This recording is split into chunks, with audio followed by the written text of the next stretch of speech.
अरे जंगल के सारे पक्षियों के घोंसले टूट गए, यहाँ तक कि मेरा घोंसला भी टूट गया। लेकिन इस चिड़िया का घोंसला अभी तक जैसे के तैसा है। ऐसे कैसे हो सकता है? खैर मेरा तो रहने का और खाने का इंतजाम हो गया।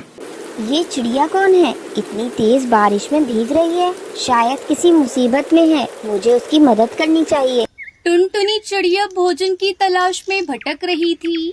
उसे कहीं भी अनाज दिखाई नहीं दे रहा था। हे ऊपर वाले, मैं क्या करूं? कहीं भी भोजन दिखाई नहीं दे रहा है। मैं कैसे भोजन लेकर घर जाऊंगी? मेरे बच्चे भूखे हैं। मुझे थोड़ा और आगे जाना होगा। शायद भोजन मिल जाए जिससे मैं अपने बच्चों का पेट भर सकूं। ये कहकर टुनटुनी चिड़िया थोड़ी और दूर जाती है। फिर टुनटुनी चिड़िया को एक गेहूं की बोरी दिखाई देती है। अरे वाह, यहाँ इस खेत में तो भोजन ही भोजन है। मैं यहीं से भोजन लेकर जल्दी घर चली जाती हूँ। बच्चे कब से मेरी राह देख रहे होंगे। टुनटुनी चिड़िया अपने पैरों में अनाज की कुछ बोरियां दबा लेती है और घर की ओर उड़ जाती है। अभी वो थोड़ी दूर ही गई थी कि जोर जोर की हवाएं चलने लगी। आकाश में काले बादल छा गए। अरे अचानक से काले काले बादल कहाँ से आ गए? लगता है तेज बारिश होने वाली है। घर पर मेरे बच्चे अकेले हैं। मुझे जल्द से जल्द कैसे भी करके अपने घर जाना होगा। उसके बाद टुनटुनी चिड़िया तेजी से उड़ने लगी। उसे अपने बच्चों की चिंता हो रही थी। तेज हवाओं के कारण वो ठीक से उड़ भी नहीं पा रही थी। अचानक से पेड़ की डाली टूटकर उसके सर पर लग जाती है। तेज चोट लगने की वजह से टुनटुनी चिड़िया जमीन पर जा गिरती है। उसके सर से खून बह रहा था। बहुत देर तक टुनटुनी यूं ही बेहोश जमीन पर पड़ी रही। तभी तेज बारिश होने लगी। टुनटुनी चिड़िया को होश आ जाता है। अरे मैं कौन हूँ? यहाँ क्या कर रही हूँ? मुझे कुछ याद क्यों नहीं आ रहा? हे भगवान, ये सब क्या हो गया? मेरी मदद करो। सर पर चोट लगने की वजह से टुनटुनी चिड़िया की याददाश्त चली गई थी। उधर बच्चे अकेले अपनी माँ का इंतजार कर रहे थे। वहीं रानू चिड़िया अपने घोंसले से टुनटुनी चिड़िया को बारिश में भीगता हुआ देख रही थी और वो मन में बोलती है, ये चिड़िया कौन है? इतनी तेज बारिश में भीग रही है, शायद किसी मुसीबत में है। मुझे उसकी मदद करनी चाहिए। रानू मौसी ने काफी देर से टुनटुनी चिड़िया को एक पेड़ की टहनी पर बैठी हुई बारिश में भीगते हुए देख रही थी। उसने टुनटुनी चिड़िया को खिड़की से आवाज लगाई, चिड़िया, अरियो चिड़िया, कब से बारिश में भीग रही हो? बीमार पड़ जाओगी। आ जाओ, मेरे घर के अंदर आ जाओ।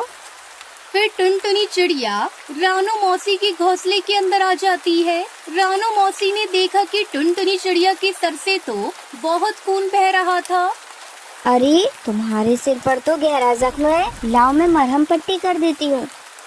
वहीं टुनटुनी चिड़िया की दोनों बेटियाँ सुनहरी और पिंकी चिड़िया अपनी माँ का इंतजार कर रही थी। पिंकी दीदी, सुबह हो गई, मम्मा अभी तक नहीं आई। दीदी, माँ अभी तक क्यों नहीं आई? माँ आ जाएंगी सुनहरी, तुम परेशान मत हो। शायद माँ भोजन की तलाश में दूर निकल गई हो। दोनों बच्चे अपनी माँ के लिए परेशान थे। तभी वहाँ दो शिकारी कौवा कौवी पहुँचते हैं। सुंदरी, मुझे यहाँ चिड़िया के बच्चों की सौंधी सौंधी खुशबू आ रही है। सुबह सुबह नाश्ते में नरम नरम गोश्त मिल जाए चिड़िया का तो मजा आ जाए। सुंदरी, उस घोंसले में चिड़िया के दो बच्चे हैं, एक तुम खा लो, एक मैं खा लेता हूँ। फिर कालू कौवा सुंदरी कौवी बच्चों के घोंसले के अंदर चले जाते हैं। हमें मत खाओ, हमारी मम्मा हमारे बगैर मर जाएगी। आंटी, आपके भी तो छोटे छोटे बच्चे होंगे। अगर कोई शिकारी उन्हें मारकर खा जाएगा तो आपको कैसा लगेगा? सुनहरी चिड़िया की बातें सुनकर सुंदरी कौवी की आंखों में आंसू आ जाते हैं, क्योंकि उसका कोई बच्चा नहीं था। कालू, ये बच्चे बहुत छोटे छोटे हैं और मासूम हैं। मुझे इन पर बहुत दया आ रही है। हम लोग इन्हें नहीं खाते। चलिए कहीं और चलकर भोजन की व्यवस्था करते हैं। ठीक है सुंदरी, तुम कहती हो तो मैं इन्हें छोड़ देता हूँ, लेकिन ऐसे बारिश के मौसम में कहीं भोजन मिलेगा भी नहीं। तुम्हारी वजह से आज मुझे भूखा ही रहना पड़ेगा। वो तो है। चलो अब यहाँ से चलते हैं। वो शिकारी पक्षी वहाँ से चले जाते हैं। अचानक से टुनटुनी चिड़िया का घर टूट जाता है। सुनहरी और पिंकी बेघर हो गए थे। दीदी, मम्मा भी नहीं आई, हमारा घर भी टूट गया, बारिश बहुत तेज है। दीदी, हम कहाँ जाएंगे? सुनहरी, तू चल मेरे साथ, हम दोनों माँ को ढूंढते हैं। फिर वो दोनों बहनें तेज बारिश में अपनी माँ को ढूंढने लगती हैं।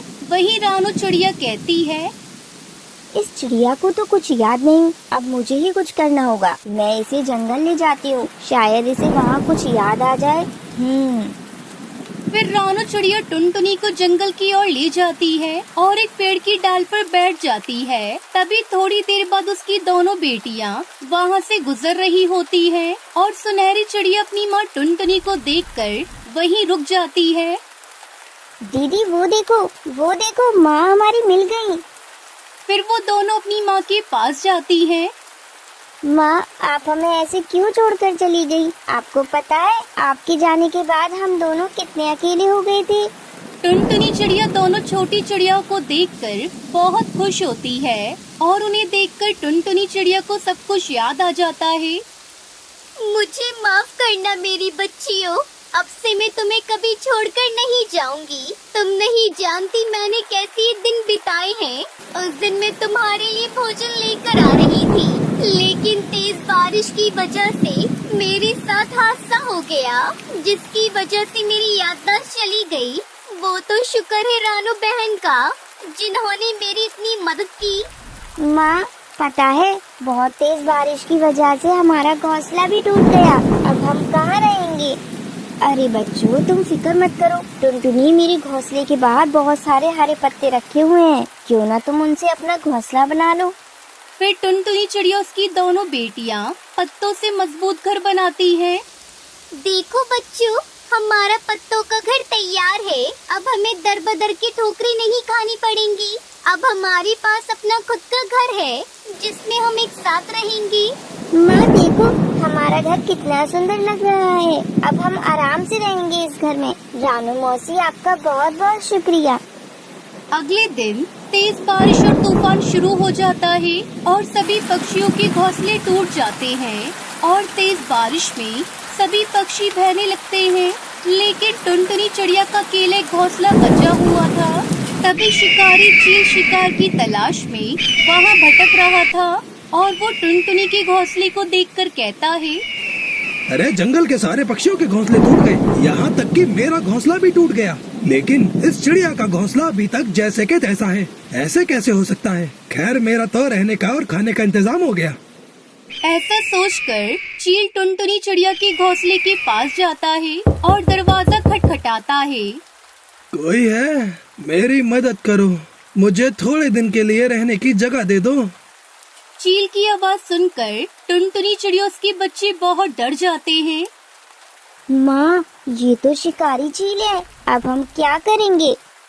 तुम परेशान मत हो बच्चों, हम दरवाजा ही नहीं खोलेंगे तो चील अपने आप चला जाएगा। वो हमारा कुछ नहीं कर पाएगा। लेकिन चील दरवाजे को खटखटाता रह जाता है, पर टुनटुनी चिड़िया दरवाजा नहीं खोलती। अच्छा, तो ये समझ गए हैं कि मैं एक शिकारी पंछी हूँ। लेकिन बच्चों, मैं भी इतनी जल्दी हार नहीं मानने वाला। देख, अब मैं किसी और तरीके से घर के अंदर आता हूँ। अब मैं दरवाजा तोड़ देता हूँ। ऐसा बोलकर चील जैसे ही दरवाजा तोड़ने के लिए आगे बढ़ता है, तभी बादल से बिजली गिरकर सीधा चील के ऊपर गिर जाती है और चील की वहीं मौत हो जाती है। इस तरह टुनटुनी चिड़िया उसके बच्चे उस जालिम चील से बच जाते हैं। उसके बाद फिर वो सभी खुशी खुशी अपने घर में रहने लगते हैं।